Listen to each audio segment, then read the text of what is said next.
ဘုရားမြတ်စွာရဲ့မူရင်းရွယ်ချက်ဖြစ်တဲ့ဥပုသ်ဆောင်သုံးခြင်းရဲ့အဓိပ္ပာယ်ကြာကြာနာနာသိထားဖို့လိုအပ်တယ်မိယောဖနာမိဘတွေကဥပုသ်ဆောင်လို့လိုက်ပြီးစောင့်ရကနေပြီးတော့ဥပုသ်ဆောင်တယ်လို့ဒီလိုသိနေကြတော့လည်းပဲဥပုသ်ဆောင်သုံးခြင်းရဲ့ရည်ရွယ်ချက်ဥပုသ်ဆိုတဲ့စကားလုံးရဲ့အဓိပ္ပာယ်ကစပြီးတော့အလေးနဲ့ထားသိဖို့လိုတယ်။ဘာဖြစ်လို့လဲဆိုလို့ရှိရင်ဥပုသ်ဆောင်တယ်ဆိုတဲ့နေရာမှာဗုဒ္ဓဘာသာတွေမကဘူးတခြားဘာသာတွေကလည်းဥပုသ်ဆောင်တယ်ဆိုတာမရှိဘူးလား။ရှိတယ်။အဲ့တော့သူတို့ဥပုသ်နဲ့ကိုယ်ဥပုသ်နဲ့တချို့ကတော့မသိရင်တူတူပဲလို့ထင်နေတတ်တယ်ပေါ့။အနှစ်သာရပိုင်းမှာဥပုသ်ဆောင်ခြင်းရဲ့အနှစ်သာရပိုင်းကိုကြည့်ရတခါတရံကျတော့အတန်တူတော်လဲအဆံမတူဘူးဆိုတာအနှစ်သာရပိုင်းကကွာခြားမှုတွေအများကြီးရှိတတ်တယ်တခြားဘာသာဝင်တွေမှာလည်းဥပုသ်ဆောင်တယ်သူတို့မှလည်းသူတို့ရည်ရွယ်ချက်တွေနဲ့ဥပုသ်ဆောင်သုံးတယ်ဆိုတာရှိမယ်ပေါ့ဘုရားဘာသာဝင်သူတော်စင်တွေကိုတော့ဥပုသ်ဆောင်သုံးဖို့ဆိုပြီးတော့ရှေးအစဉ်လာရပြောရမယ်ဆိုလို့ရှိရင်လာဇန်းရှိရဲ့လာဆုပ်ရှိရဲ့လာပြီလာွယ်လို့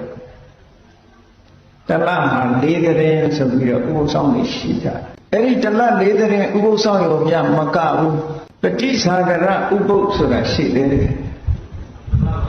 အကျိုးနဲ့အပူဆောင်တာဆိုပါတော့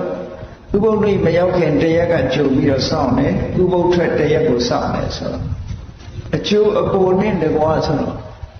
လာဇန်း9ရက်လာဇန်း10ရက်လာဇန်း9ရက်3ရက်လာပြီနေ့မှာဆိုလို့ရှိရင်လာပြီအဖိတ်နေ့လာပြီနေ့လာပြီကျော်1ရက်3ရက်ထို့တူပဲလာပြီကျော်10ရက်မှာလည်းပဲ3ရက်လာပဲနေ့မှာလည်း3ရက်ဆို